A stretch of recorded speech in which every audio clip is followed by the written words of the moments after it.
Hello everyone, this is Priya Pathak, your science mentor. I welcome you all on amazing platform of Vidya Hut. बच्चों, आज की class में हम लोग लेकर आ गए क्लास 10th की कंप्लीट फिजिक्स। हाँ जी बेटा, इससे पहले हम लोग complete biology and complete chemistry already पढ़ चुके हैं। आज की क्लास में हम लोग देखने वाले हैं एक ही वीडियो में कंप्लीट फिजिक्स, जिसमें हम पूरी फिजिक्स को बहुत जल्दी से रिवाइज कर लेंगे। आप लोगों को अलग अलग वीडियोस पर अपने रिवीजन के लिए नहीं जाना पड़ेगा, है ना। तो टाइम को बिना वेस्ट किए हमारे फिजिक्स के फर्स्ट चैप्टर को स्टार्ट करते हैं। तो क्या है हमारे फिजिक्स का फर्स्ट चैप्टर? फर्स्ट चैप्टर का नाम था मैम लाइट। क्या नाम था? लाइट। हाँ जी बेटा, सबसे पहले हम लोग लाइट की बातें करने वाले हैं। हम लोग जानने वाले हैं कि लाइट क्या होती है, लाइट कौन कौन से फिनोमेना को करती है, मिरर्स क्या होते हैं, किस तरीके से मिरर्स में रिफ्लेक्शन होता है, कैसे इमेज बनती है, ये सारी चीजें हम इस चैप्टर में हमने सीखी हुई हैं। तो उन्हीं चीजों को हमको पढ़ना है। तो आ जाइए, पढ़ना शुरू करते हैं और जानते हैं कि लाइट क्या होती है। बेटा देखिए बच्चों, क्या लिखा हुआ है कि लाइट क्या होती है। Light is a form of energy. Light क्या है? लाइट एक फॉर्म ऑफ एनर्जी है that provide sensation of vision, जो कि हमें इस ब्यूटीफुल से वर्ल्ड को देखने में हेल्प कराती है। लाइट क्या है? एक फॉर्म ऑफ एनर्जी है जो हमें इतनी सारी चीजें देखने में हमारी हेल्प करा रही है ना बेटा। आगे आ जाते हैं और आगे की बातें जानते हैं। Properties of light. लाइट की क्या क्या प्रॉपर्टीज होती हैं? Electromagnetic wave so does not require any medium to travel. Light tends to travel in a straight line. Light has a dual nature. क्या कह रहे हैं बेटा? कह रहे हैं कि लाइट जो होती है ना, वो हमेशा स्ट्रेट लाइन में ट्रेवल करती है। कभी ऐसा नहीं होगा कि लाइट टेढ़ी मेढ़ी जा रही है, ऊपर नीचे जा रही है, जंप करती हुई जा रही है। नो, लाइट हमेशा कैसी जाएगी? स्ट्रेट ट्रेवल करेगी। और एक ये भी बड़ी पुरानी बात है कि लाइट का डुअल नेचर होता है। कुछ लोग मानते हैं कि लाइट का पार्टिकल नेचर होता है, कुछ लोग मानते हैं लाइट का क्या होता है? वेव नेचर होता है। तो प्रॉब्लम होने लगी कि हम लाइट को क्या डिफाइन करें, डुअल नेचर या पार्टिकल नेचर, डुअल नेचर या पार्टिकल नेचर। तो सब लोग बोले कि ऐसा करते हैं, दोनों नेचर दे देते हैं। तो हमने लाइट को क्या बोला कि लाइट हमारी डुअल नेचर है, प्लस हमें इससे शेडो भी फॉर्म होती है by the help of light. जहां पर कोई ऑब्जेक्ट लाइट के पाथ को ब्लॉक करता है, वहीं पर शेडो का फॉर्मेशन हो जाता है। नेक्स्ट देखिए, नेक्स्ट पॉइंट क्या लिखा हुआ है? Speed of light is maximum in vacuum. Its value is 3 into 10 raised to the power 8 metre per second. Speed of light बेटा जी वैक्यूम में सबसे ज्यादा होती है। इससे ज्यादा स्पीड किसी की नहीं हो सकती। ठीक है बच्चों, आगे आ जाए।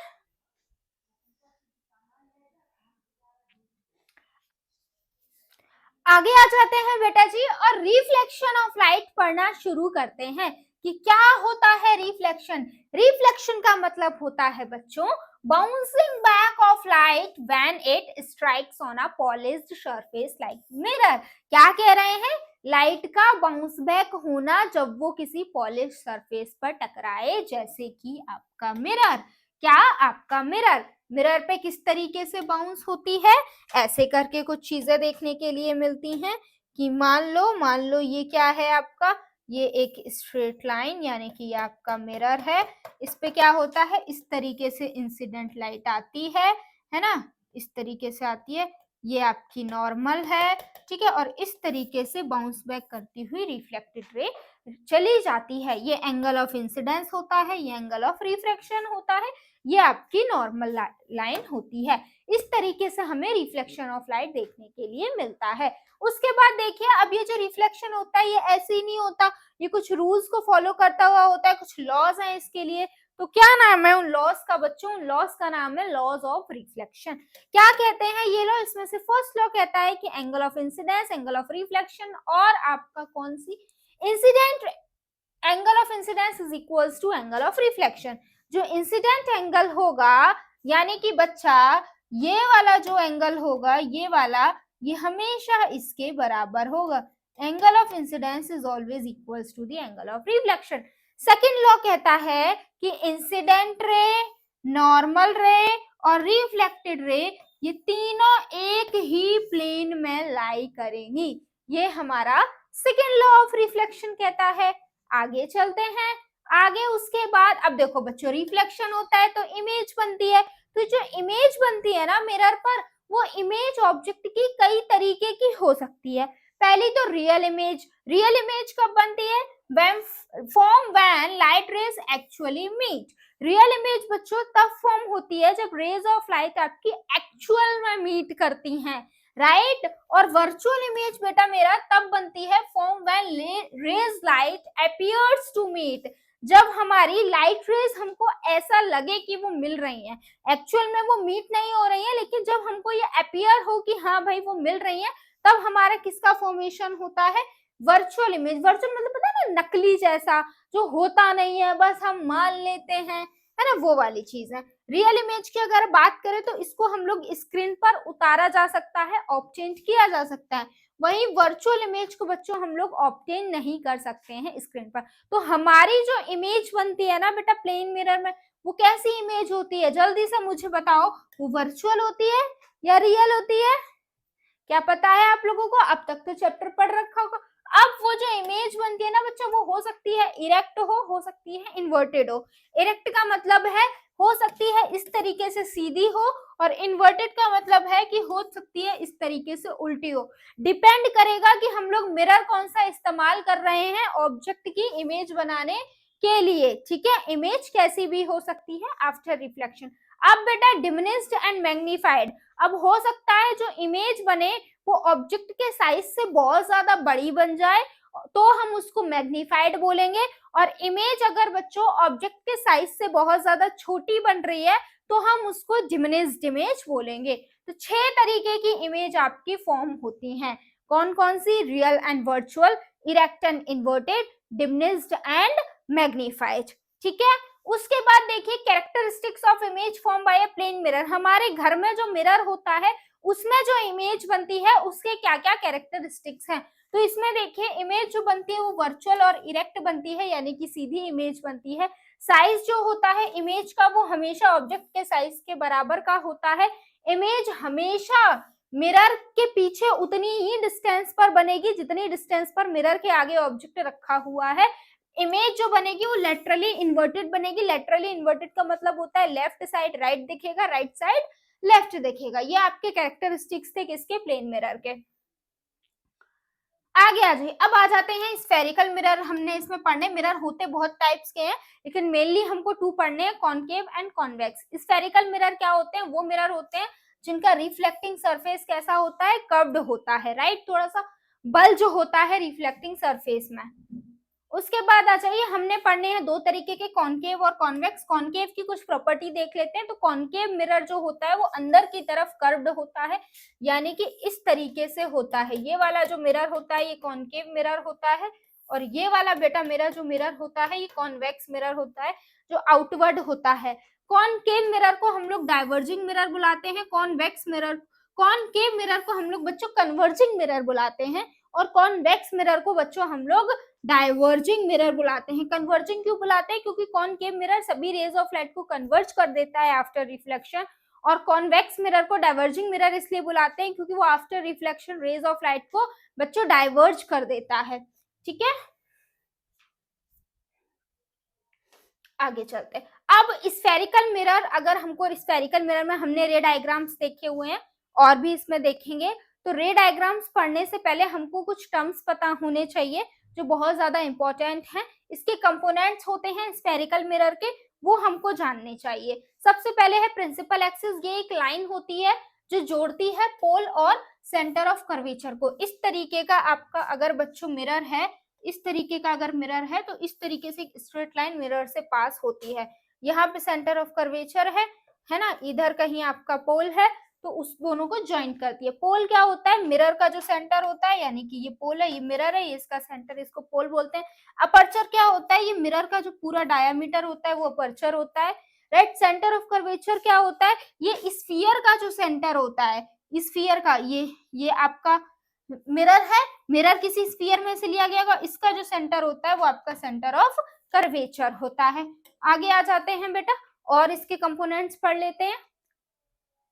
रेडियस ऑफ कर्वेचर क्या होता है, the distance between the pole and the centre of curvature. Pole और सेंटर ऑफ कर्वेचर का जो डिस्टेंस होता है उसको हम लोग रेडियस ऑफ कर्वेचर बुलाते हैं। फोकस क्या है, the point on the principal axis where all the parallel lights rays actually meet और appears to meet after reflection. वो पॉइंट प्रिंसिपल एक्सिस पर जहां पर आफ्टर रिफ्लेक्शन जो रेज ऑफ लाइट है वो मीट कर रही हैं, या फिर हमको ऐसा लग रहा है कि वो आफ्टर रिफ्लेक्शन मीट कर रही हैं, ऐसे पॉइंट को हम लोग फोकस बुलाते हैं। ठीक है बच्चों, उसके बाद आ जाते हैं फोकल लेंथ पर। फोकल लेंथ क्या होती है, the distance between the pole and the focus. Pole और फोकस के बीच में बेटा मेरा जो डिस्टेंस होती है उसको हम लोग क्या बुलाते हैं, उसको हम लोग फोकल लेंथ बुलाते हैं। रिलेशन होता है फोकल लेंथ और किसके बीच में, रेडियस ऑफ कर्वेचर के बीच में। तो ये एक बहुत इंपॉर्टेंट रिलेशन है, F इज टू R/2। इस पर बेस्ड न्यूमेरिकल आते हैं, तो इस फॉर्मूले को आपने याद रखना है, इस रिलेशन को आपने याद रखना है। ठीक है बेटा, आगे आ जाते हैं। आगे अब ये देखिए, अब आपका कौन सा मिरर, कॉनकेव मिरर या कॉन्वेक्स मिरर, कोई भी स्फेरिकल मिरर से अगर इमेज बनती है तो वो इमेज बनने के लिए कुछ रूल्स फॉलो होंगे, राइट। तो वो रूल्स हम लोग देख लेते हैं। क्या कह रहे हैं, a ray parallel to the principal axis after reflection will pass through the principal focus in case of a concave mirror। क्या कह रहे हैं, अगर इंसिडेंट रे तुम्हारी पैरेलल है प्रिंसिपल एक्सिस के तो वो आफ्टर रिफ्लेक्शन क्या हो जाएगी, फोकस से पास हो जाएगी कॉनकेव मिरर के केस में, और कॉन्वेक्स मिरर के केस में appears to diverge from the principal axis principal focus in case of a convex mirror. और कॉन्वेक्स मिरर के केस में हमको कैसा लगेगा कि वो डाइवर्ज हो रही है, यानी कि अगर parallel to the principal axis कोई रे ऑफ लाइट आ रही है तो वो आफ्टर रिफ्लेक्शन फोकस से पास हो जाएगी, ये कहता है फर्स्ट रूल। सेकंड पे आ जाओ, a ray passing through the principal focus of a concave mirror और a ray which is directed towards the principal focus of a convex mirror after reflection which emerges parallel to the principal axis. ये उसका just opposite है कि अगर तुम्हारी जो incident ray of light है वो कहाँ आ रही है, फोकस पे आ रही है, तो वो आफ्टर रिफ्लेक्शन बच्चों parallel to the principal axis चली जाएगी। नेक्स्ट आ जाइए, a ray passing through the center of curvature of a concave mirror directed to the center of curvature of a convex mirror after reflection is reflected back to the along path। ठीक है, क्या कहते हैं कि अगर centre of curvature पर कोई ray of light fall होती है तो वो उसी पाथ को रिट्रेस करेगी और वापस चली जाएगी। नेक्स्ट देखिए, अगर बच्चों क्या कह रहे हैं, कोई रे ऑफ लाइट ऑब्लिक्यूली कहां पर गिरती है, पोल पर आती है, तो वो लॉज ऑफ रिफ्लेक्शन को फॉलो करती हुई वहीं से वापस हो जाएगी।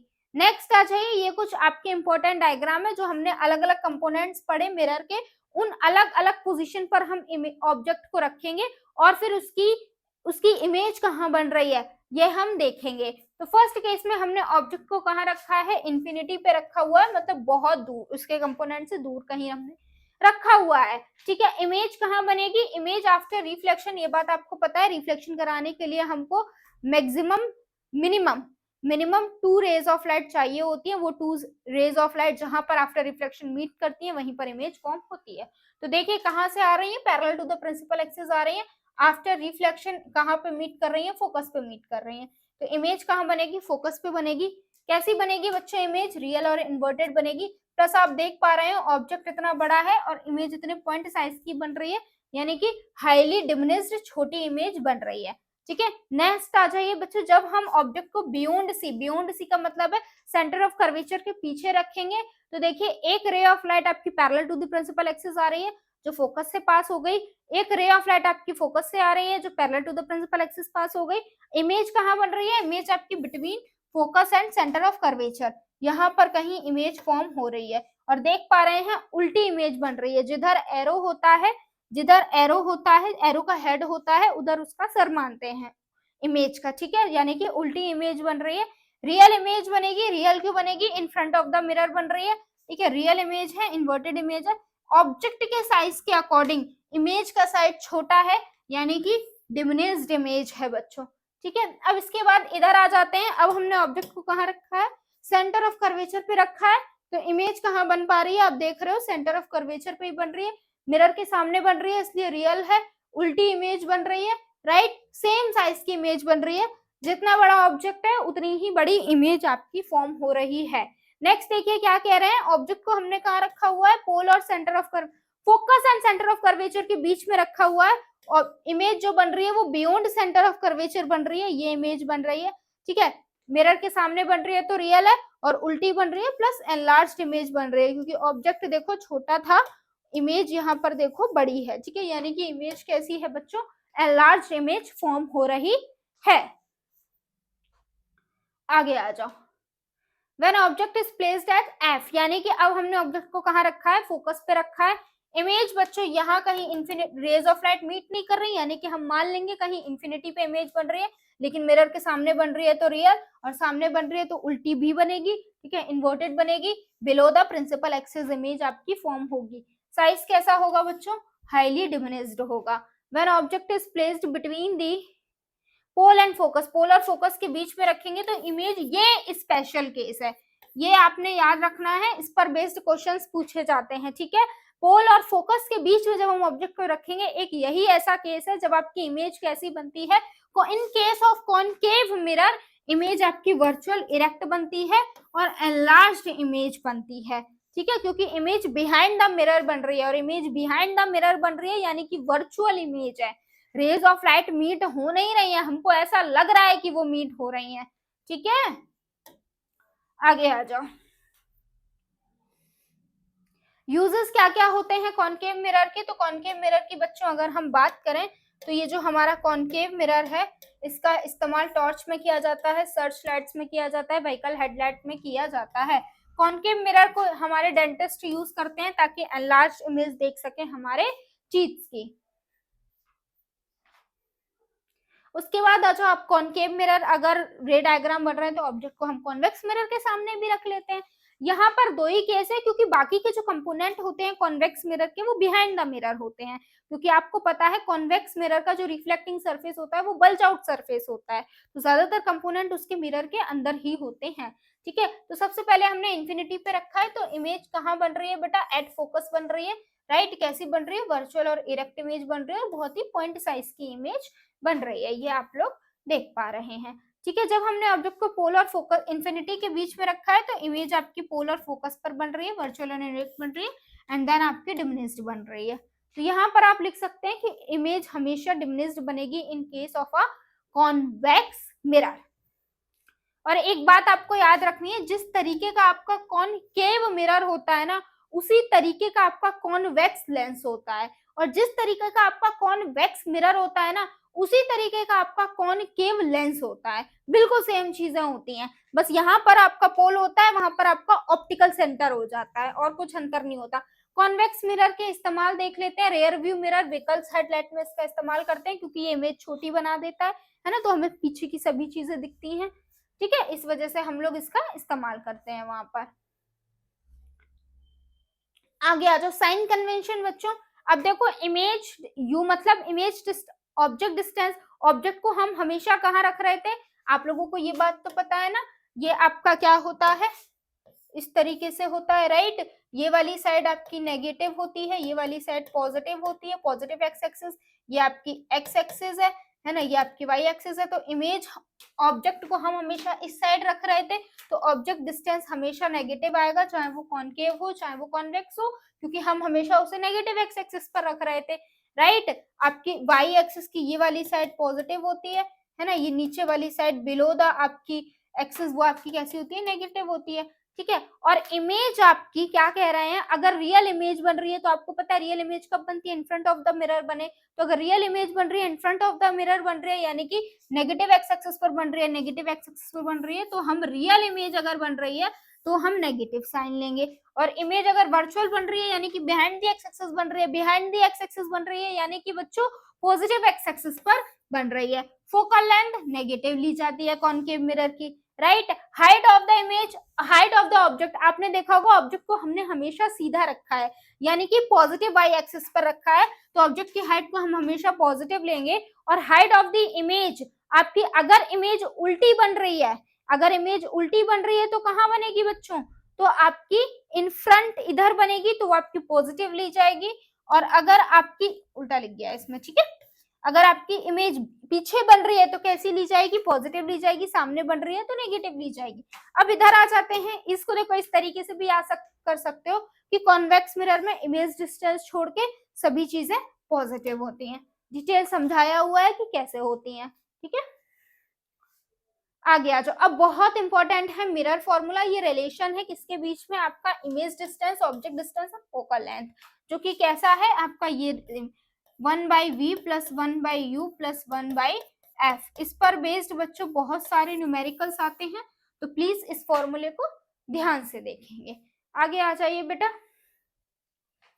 Magnification of a spherical mirror, magnification क्या बताता है, ये रेशियो होता है इमेज ऑब्जेक्ट, इमेज की हाइट का और ऑब्जेक्ट की हाइट का, ठीक है। It is the ratio of height of the image to the height of the object, ठीक है। इसका फॉर्मूला होता है m = magnification = height of image upon height of object, और इसका एक और फॉर्मूला होता है m = -v/-u for mirrors. Okay, अगर m नेगेटिव है, अगर आपका मैग्निफिकेशन नेगेटिव आता है दैट मीन्स इमेज रियल है, और मैग्निफिकेशन अगर पॉजिटिव आता है दैट मीन्स इमेज जो है बच्चों वो आपकी वर्चुअल इमेज है। आगे आ जाते हैं। अगर आपका बेटा हाइट ऑफ इमेज और हाइट ऑफ ऑब्जेक्ट बराबर है तो मैग्निफिकेशन आपका 1 आएगा, यानी कि आपका जो ऑब्जेक्ट जितना बड़ा इमेज है उतना ही बड़ा ऑब्जेक्ट है।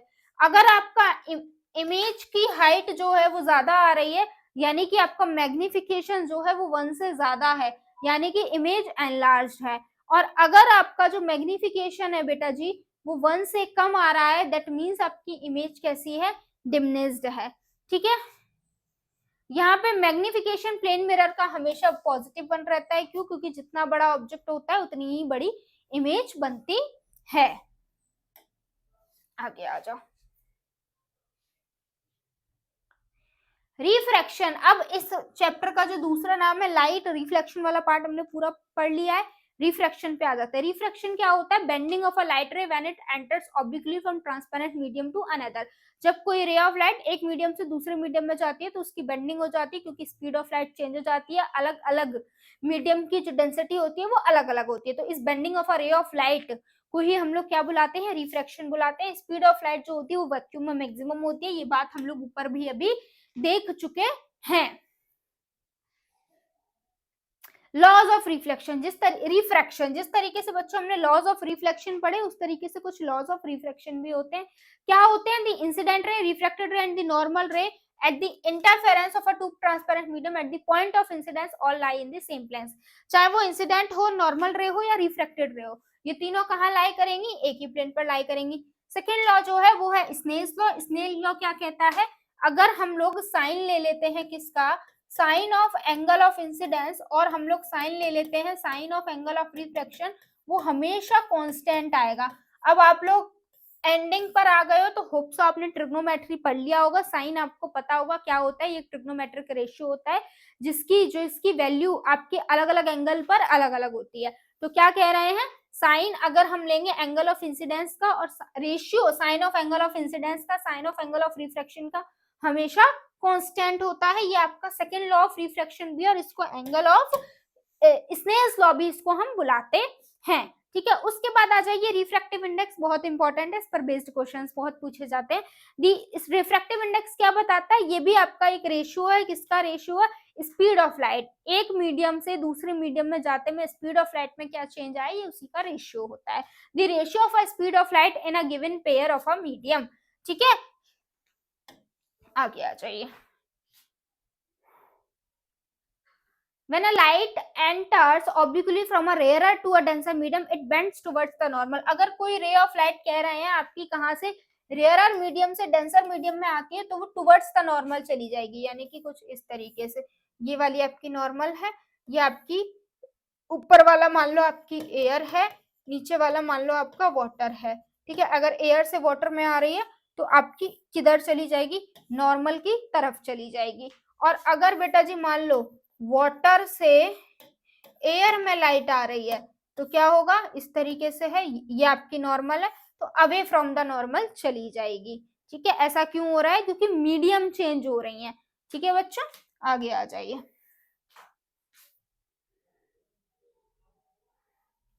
नेक्स्ट बच्चों, ये बात मैं आपको पहले ही बता चुकी हूँ कि जैसा आपका कॉनकेव लेंस होता है वैसा आपका कॉन्वेक्स मिरर होता है, ठीक है।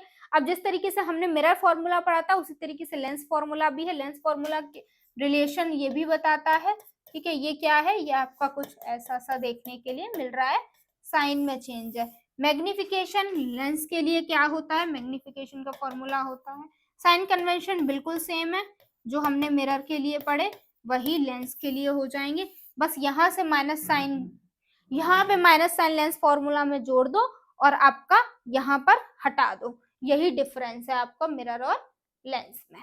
आ जाओ, पावर ऑफ लेंस क्या होता है, पावर ऑफ लेंस का मतलब होता है it is defined as the reciprocal of a focal length, the degree of convergence और divergence of the light rays in expression power. कोई लेंस कितना लाइट रेज को कन्वर्ज या डाइवर्ज कर सकता है उसी को हम लोग पावर ऑफ लेंस बुलाते हैं, और ये फोकल लेंथ का रेसिप्रोकल होता है। इसकी जो यूनिट होती है बच्चों वो डायोप्टर होती है, ठीक है बेटा जी। 1 dioptre is the power of lens whose focal length is 1 metre. एक डायोप्टर का क्या मतलब होता है, वो लेंस जिसकी पावर कितनी हो, जिसकी वो उस लेंस का पावर जिसकी फोकल लेंथ आपकी कितनी हो, 1 मीटर हो, ठीक है। कॉन्वेक्स लेंस की जो पावर होती है वो पॉजिटिव होती है, कॉन्केव लेंस की नेगेटिव होती है। और अगर हम एक से ज्यादा लेंस लेते हैं तो हम क्या करेंगे, सारी पावर को प्लस कर देंगे, ठीक है। सो कैसा फील हो रहा है बच्चों, हम लोगों ने एक चैप्टर लाइट उसको पूरा खत्म कर दिया है बहुत जल्दी से क्विक रिवीजन करके। अब आगे चलते हैं, फिजिक्स के सेकंड चैप्टर को पढ़ना शुरू कर देते हैं, that is human I and colourful world. बहुत छोटू सा बहुत इजी सा चैप्टर है, ठीक है बच्चों। तो इसको पढ़ना हम लोग स्टार्ट करते हैं।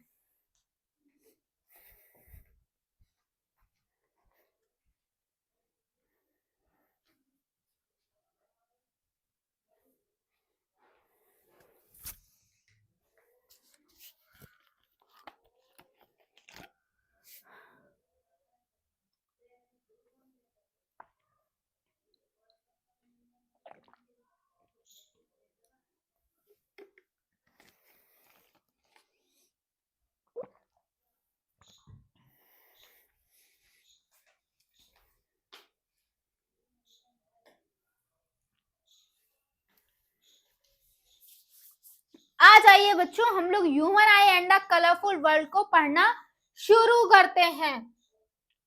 देखिए इस चैप्टर में शुरुआत कहाँ से हुई है, ह्यूमन आई से ही शुरू हुई है कि है ना, ह्यूमन आई के क्या क्या पार्ट्स होते हैं, किस पार्ट का क्या रोल होता है। तो सबसे फर्स्ट पार्ट है कॉर्निया, जो कि आपकी आउटर मोस्ट कवरिंग होती है, जो मोस्ट ऑफ द लाइट है वो यहीं पर रिफ्लेक्ट होती है। सेकेंड पार्ट है आपका लेंस, जो कि किसका बना हुआ है, फाइब्रस जेली लाइक मटेरियल का बना हुआ है, जिसपे क्या होती है, आपकी focused and real image forms होती है। हमारी आंखों में कौन सा पाया जाता है बच्चों, तो कॉन्वेक्स लेंस पाया जाता है। इमेज कहाँ बनती है, रेटिना पर इमेज बनती है। आइरिस, आइरिस क्या है, ये एक डार्क मस्कुलर डायफ्राम है जिसका काम होता है प्यूपिल के साइज को कंट्रोल करना। प्यूपिल का क्या काम होता है, प्यूपिल ये इस बात को बच्चों डिसाइड करती है कि हमारी आंखों में कितनी लाइट जाएगी। अगर ज्यादा लाइट जाएगी तो प्यूपिल का साइज बड़ा हो जाएगा, कम लाइट जाएगी तो प्यूपिल का साइज छोटा हो जाएगा।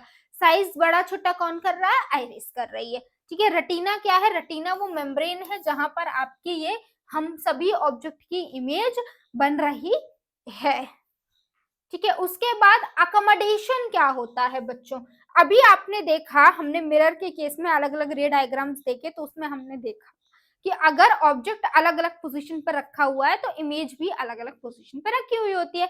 लेकिन हमारी आंखों के सामने तो ऑब्जेक्ट इतनी अलग अलग पोजीशन पे रखे हुए हैं लेकिन इमेज तो रेटिना पर ही बन रही है। तो ऐसा क्यों हो पा रहा है, वो हमारी आंखों के पास एक एबिलिटी होती है जिसे पावर ऑफ अकोमोडेशन बुलाते हैं, जिसमें ऑब्जेक्ट के डिस्टेंस के अकॉर्डिंग हमारी आई लेंस जो होता है वो अपने कर्वेचर को मेंटेन कर लेता है, ताकि इमेज जो बने हर ऑब्जेक्ट की, चाहे वो पास रखा है चाहे वो दूर रखा है, हर ऑब्जेक्ट की इमेज रेटिना पर बने। इसको ही हम लोग अकोमोडेशन बुलाते हैं। The ability of the eye lens to adjust its focal length is called accommodation.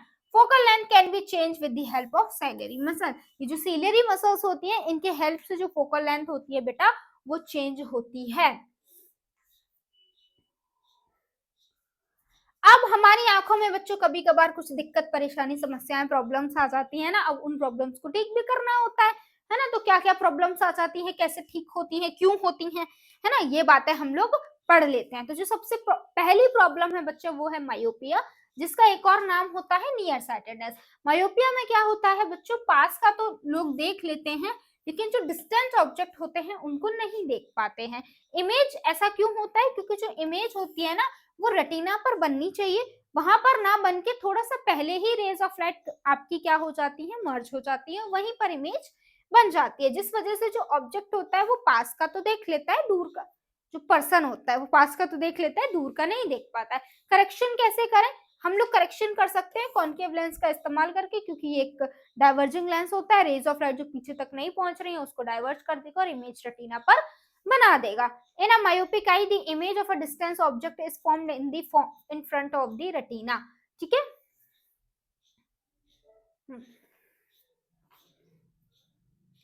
Correction के लिए मैंने आपको पहले ही बताया, the concave lens is placed in front of the I, a virtual image of the distance object at a far point of the myopic eye। तो कुछ इस तरीके से डायग्राम बहुत इंपॉर्टेंट है बेटा, बहुत ज्यादा पूछा भी जाता है। तो ये देखिए मायोपिक आई थी जिसमें हमने कॉन्केव लेंस लगा दिया, अब रेज ऑफ लाइट डाइवर्ज हो गई और इमेज यहाँ पर बन रही है।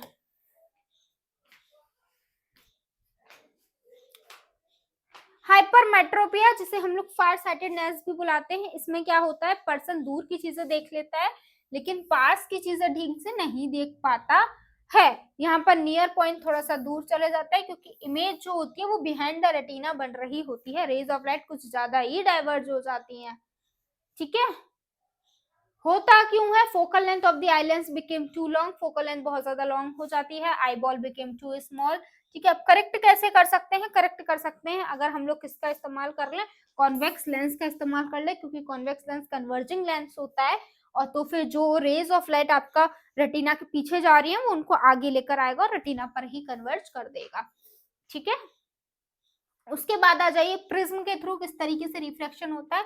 प्रिज्म आपको कुछ इस तरीके से देखने के लिए मिलता है, ये पिरामिडल पीस होता है ग्लास का, ठीक है, जिसके दो ट्राइंगुलर बेस होते हैं, 3 रेक्टेंगुलर लेटरल सरफेसेस होते हैं। इसमें क्या होता है, मीडियम चेंज होती है, ये एयर है, एयर से ग्लास में जा रहा है ना, तो रेज ऑफ लाइट जरूर सी बात है कि वो बेंड कर जाएगी, है ना। तो आपका ये एयर से इधर गया, ये आपकी नॉर्मल है ना, रेयरर मीडियम से डेंसर मीडियम में जा रहा है तो टुवर्ड्स द नॉर्मल चला जाएगा, फिर डेंसर से रेयरर में जा रहा है तो अवे फ्रॉम द नॉर्मल चला जाएगा। तो ये वाला जो एंगल होता है बच्चों इसको हम लोग एंगल ऑफ डेविएशन बुलाते हैं, ये वाला आपका एंगल ऑफ इमर्जेंट होता है, राइट। ये आपका एक मिनट, ये आपका एंगल ऑफ डेविएशन है, ये वाला आपका एंगल ऑफ इमर्जेंट है, ये वाला एंगल ऑफ इंसिडेंस है।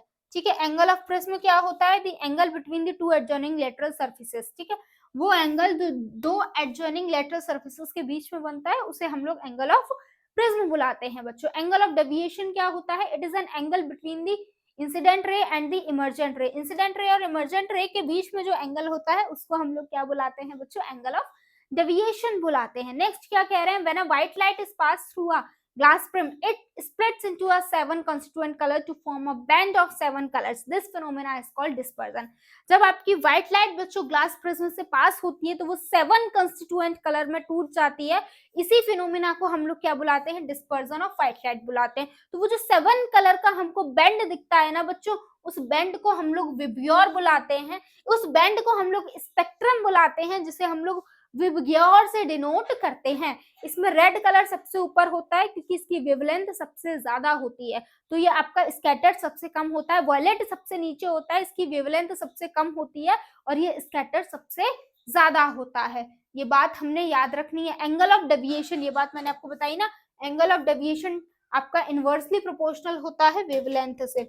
ठीक है बच्चों, red has the least deviation colour as it is largest longest wavelength. Red सबसे कम डेविएट होता है, क्यों, क्योंकि इसकी जो वेवलेंथ होती है वो सबसे ज्यादा होती है। वॉयलेट सबसे ज्यादा डेविएट होता है क्योंकि इसकी वेवलेंथ सबसे कम होती है। एटमॉस्फियरिक रिफ्रैक्शन क्या होता है, देखो बच्चों हमारे एटमॉस्फियर की बहुत सारी लेयर होती हैं, मेसोस्फियर, एक्सोस्फियर, थर्मोस्फियर, स्ट्रेटोस्फियर, है ना। ये लेयर्स आपने पढ़ी होंगी, इन लेयर्स की अलग अलग डेंसिटी होती है। तो जब कोई रे ऑफ लाइट आ रही होती है दूर से हमारे एटमॉस्फेयर में, तो एटमॉस्फेयर की लेयर्स अलग अलग होती है, डेंसिटी अलग अलग होती है, तो बहुत ज्यादा उस लाइट का रिफ्रैक्शन हो जाता है, जिस वजह से वो एक पाथ को ना फॉलो करती हुई बहुत ज्यादा बेंड बेंड बेंड होती हुई आती है। तो हमारी आंखों में कभी बहुत ज्यादा लाइट पड़ती है, कभी बहुत कम लाइट पड़ती है, जिस वजह से हमें बहुत सारे फिनोमेना देखने के लिए मिलते हैं। जैसे कि हमको जो स्टार्स होते हैं वो ट्विंकल करते हुए दिखते हैं एटमॉस्फेरिक रिफ्लेक्शन की वजह से, एडवांस सनराइज दिख जाता है, डिलेड सनसेट, सनराइज होता नहीं है हमको फिर भी दिख जाता है क्योंकि रेड लाइट आ चुकी होती है एटमॉस्फेयर की रिफ्लेक्शन की वजह से, है ना। और हमको क्या सनसेट हो चुका होता है फिर भी हमको नहीं लगता है कि सन अभी भी है, वो भी इसी वजह से होता है। ठीक है, हेलो बच्चों, हम लोगों ने हमारा जो चैप्टर था human I and the colourful world उसको भी पूरा कवर कर लिया है। अब हम लोग हमारे फिजिक्स के थर्ड चैप्टर पर आ गए हैं, दैट इज इलेक्ट्रिसिटी।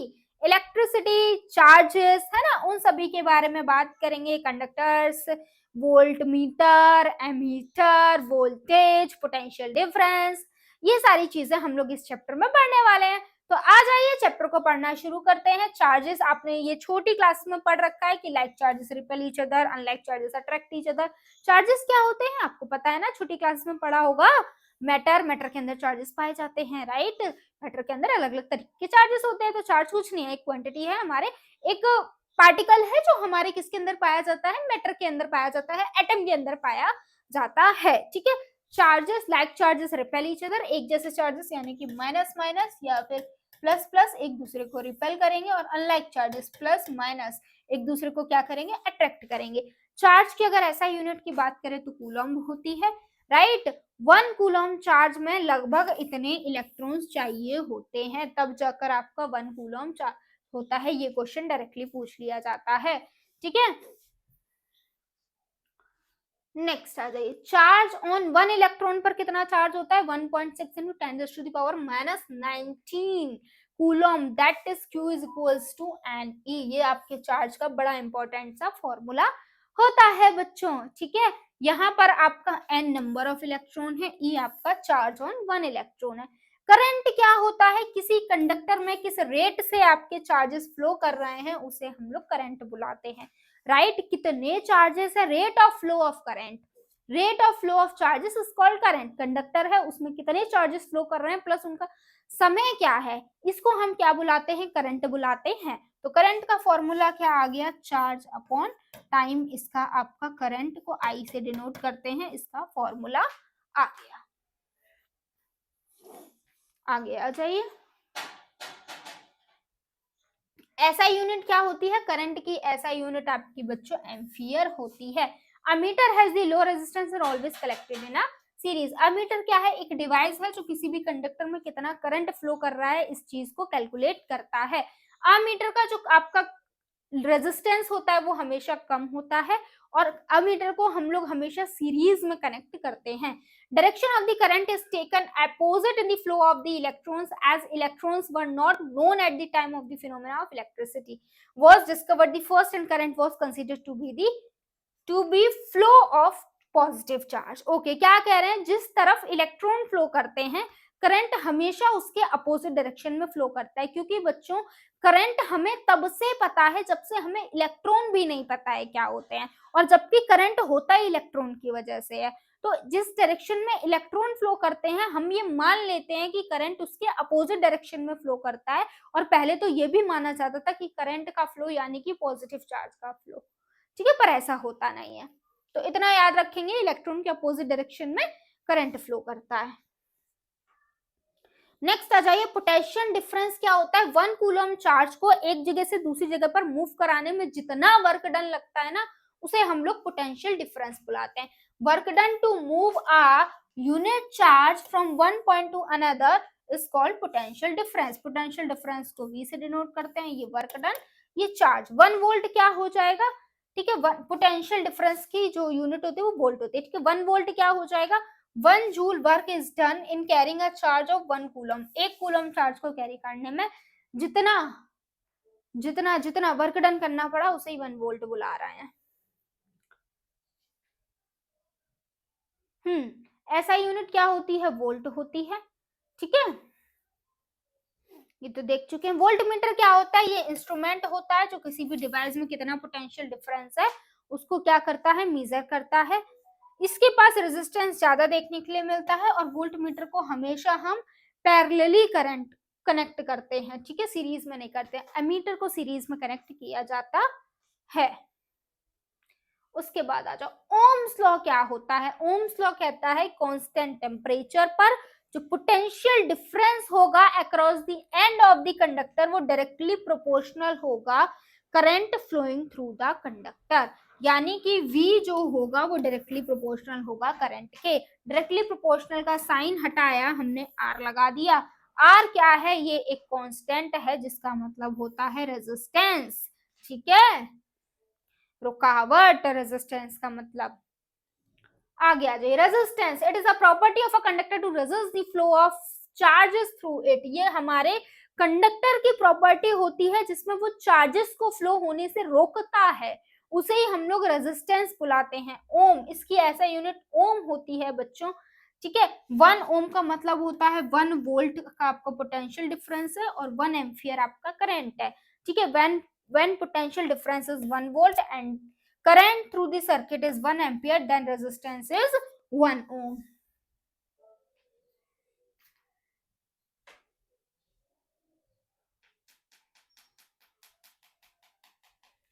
आगे आ जाओ बच्चों। अब बच्चों आपके जो रेजिस्टेंस है ना वो किस किस चीज पर डिपेंड करेगा, अब हमको ये जानना है। तो रेजिस्टेंस बच्चों आपका डिपेंड करता है किस किस चीज पर? रेजिस्टेंस बच्चों आपका डिपेंड करता है length of the wire, wire की लेंथ कितनी है, एरिया ऑफ क्रॉस सेक्शन कितना है, टेम्परेचर कितना है, प्लस आपका डिपेंड करता है उसका मटेरियल कैसा है। इन सभी चीजों पर हमारा रेजिस्टेंस जो है डिपेंड करता है। Resistors in series, when 2 or more resistors are connected end to end, the arrangement is called series combination. जब हम दो या दो से ज्यादा किसको लगाते हैं? रेजिस्टर्स को एंड टू एंड कनेक्ट कर देते हैं, तो इस तरीके के अरेंजमेंट को हम लोग बच्चों सीरीज कॉम्बिनेशन बुलाते हैं। ठीक है, जैसे कि जिसमें देखो RS मतलब कि ये आपका total resistance R1 plus R2 plus R3, current through each resistor is same. सभी रेजिस्टर में यहाँ पर सीरीज में करंट कैसा रहने वाला है? सेम रहने वाला है। Equivalent resistance larger than the largest individual resistance, तो नॉर्मल सी बात है कि ये वाला जो आपका रेजिस्टेंस होगा वो ज्यादा होगा।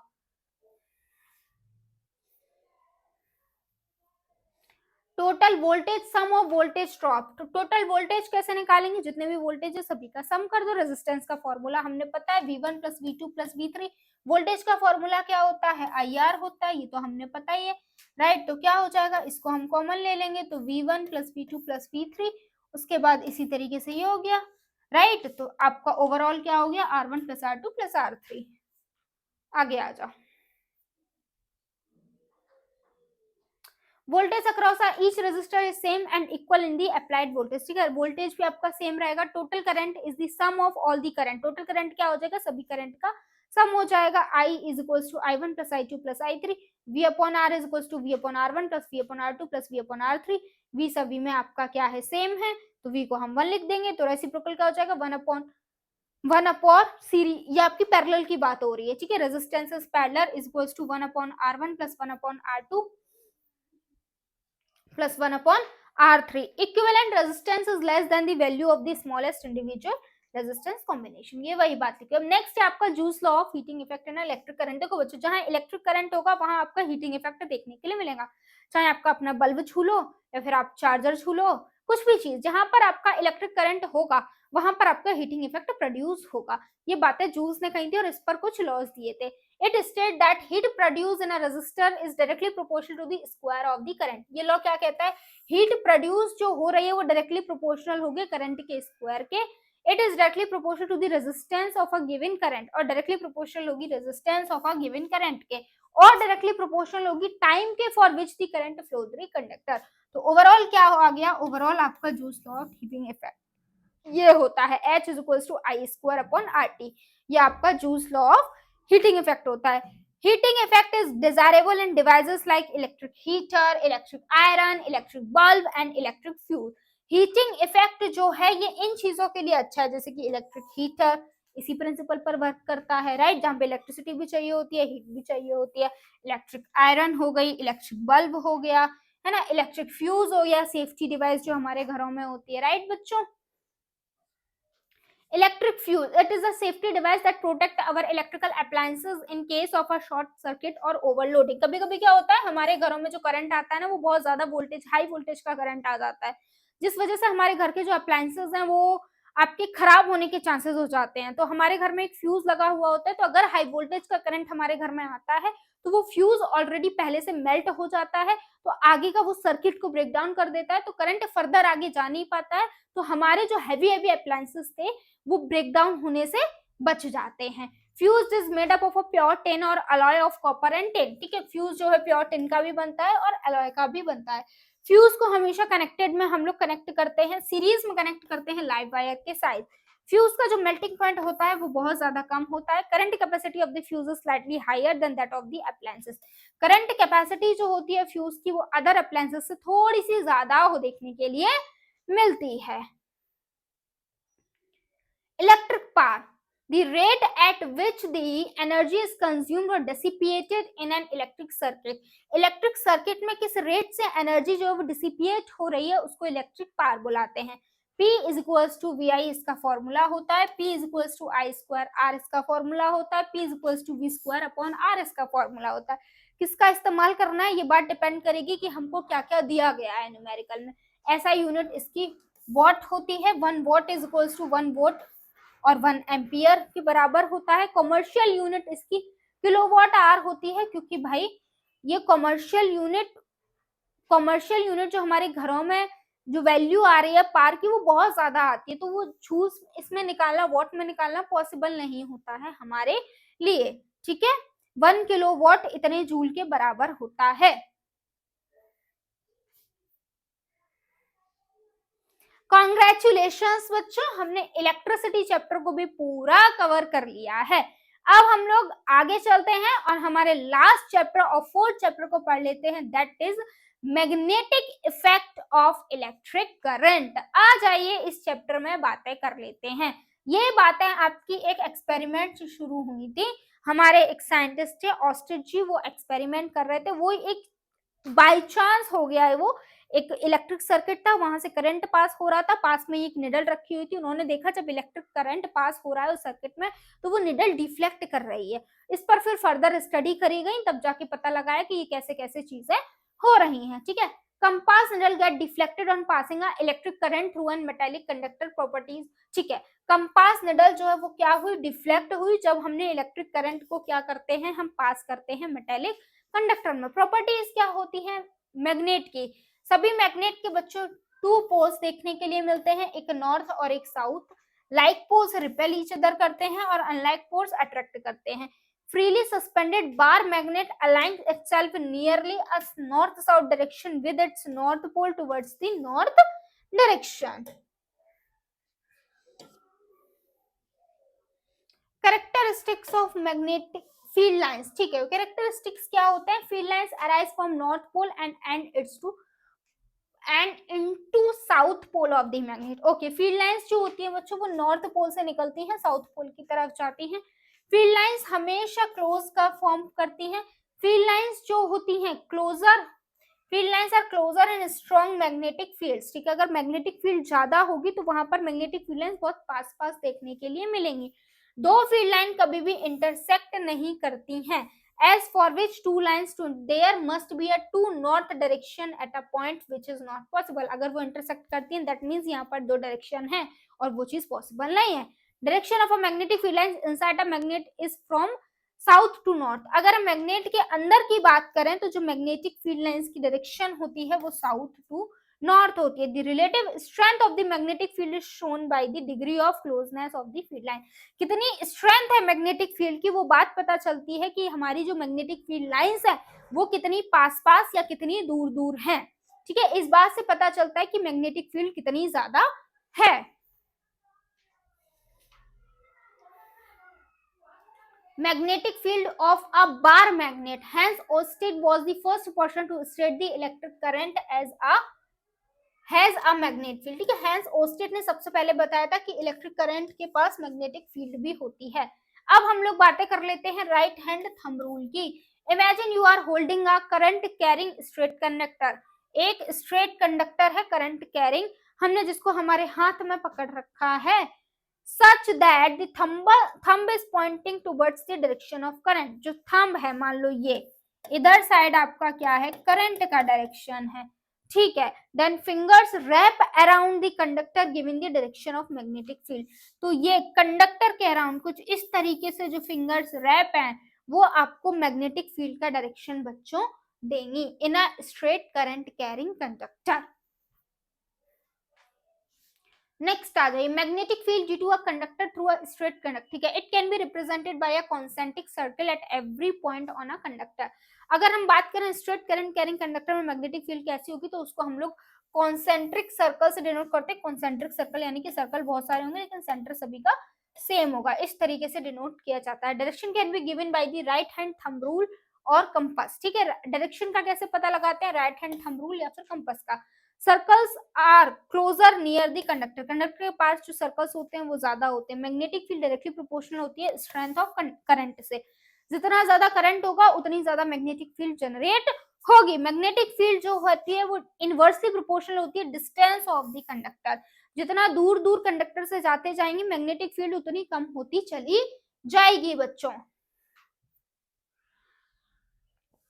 Magnetic field due to a current through a circular loop, okay. It can be represented by a concentric circle at every point, इसको भी हम लोग कंसेंट्रिक सर्किल से डिनोट करते हैं। Circles became larger and larger as we move away, हम जैसे जैसे दूर जाते जाएंगे वैसे वैसे सर्कल आपके बड़े बड़े बड़े और बड़े होते जाएंगे। Every point on the wire carrying a current would give rise to a magnetic field appearing a straight line at a center of the loop, और सेंटर पर वो जो मैग्नेटिक फील्ड होगी ना वो हमको स्ट्रेट लाइन जैसी दिखाई देगी। The direction of a magnetic field line inside the loop is same, और लूप के अंदर जो आपकी मैग्नेटिक फील्ड लाइन की डायरेक्शन होगी वो सेम होगी।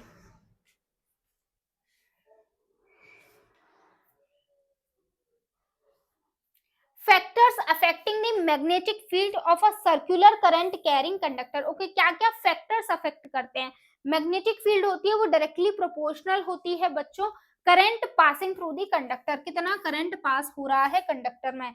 मैग्नेटिक फील्ड जो होती है इनवर्सली प्रोपोर्शनल होती है डिस्टेंस ऑफ द कंडक्टर से, जितना दूर उतनी आपकी क्या होगी, कम मैग्नेटिक फील्ड होगी, जितना पास उतनी ज्यादा मैग्नेटिक फील्ड होगी। मैग्नेटिक फील्ड डायरेक्टली प्रोपोर्शनल होती है number of turns of the coil से, जितने ज्यादा टर्न्स होंगे उतनी ज्यादा मैग्नेटिक फील्ड होगी। Magnetic field is additive in nature, that is magnetic field in one loop adds to the up to magnetic field of another loop. Magnetic field जो होती है बच्चों वो एडिटिव होती है, जिसको हम ऐड कर सकते हैं एक लूप की दूसरे लूप से, दूसरे लूप की तीसरे लूप से, इस तरीके से। This is because the current in each conductor has the same direction. आगे आ जाओ बच्चों। Solenoid, a coil of a many circular turns of insulated copper wire wrapped closely in a cylindrical form. एक coil किसकी, copper wire से जो insulated है, ठीक है, जिसके बहुत सारे टर्न्स हैं जो कि आपकी कनेक्टेड है, उसको हम लोग क्या बुला रहे हैं, सोलेनॉइड बुला रहे हैं। Magnetic field of a solenoid is similar to that of the bar magnet, जो मैग्नेटिक फील्ड होती है सोलेनॉइड की वो बिल्कुल बिल्कुल बार मैग्नेट जैसी होती है, यानी कि सोलेनॉइड बार मैग्नेट की तरह बिहेव भी करती है। Magnetic field is uniform inside the solenoid, solenoid के अंदर जो मैग्नेटिक फील्ड होती है वो यूनिफॉर्म होती है, जिसको पैरेलल लाइन से रिप्रेजेंट करते हैं। Direction of magnetic field outside the solenoid north to south होती है, inside the solenoid south to north होती है, ठीक है।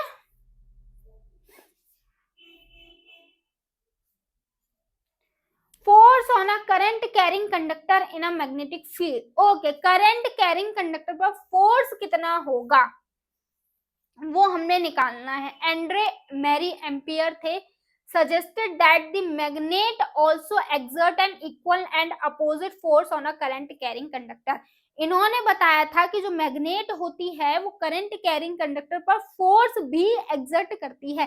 कैसे पता चलेगा उस फोर्स के बारे में, the displacement is the conductor in the conductor is the maximum when the direction of a current is at the right angle, जो डिस्प्लेसमेंट होगा कंडक्टर का वो मैक्सिमम होगा अगर डायरेक्शन जो है करंट की वो राइट एंगल है मैग्नेटिक फील्ड के। The direction of a force is reverse और the reversing the direction of current.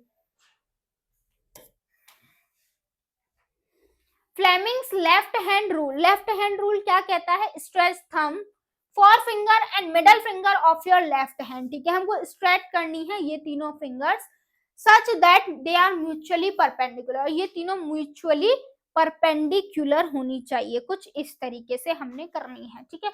If four finger points the direction of magnetic field, अगर फोर फिंगर मैग्नेटिक फील्ड की direction बता रही है, middle finger जो है बेटा आपके करंट का डायरेक्शन बता रहा है, तो जो थंब होगा बच्चों वो आपके फोर्स का डायरेक्शन बताएगा, ठीक है।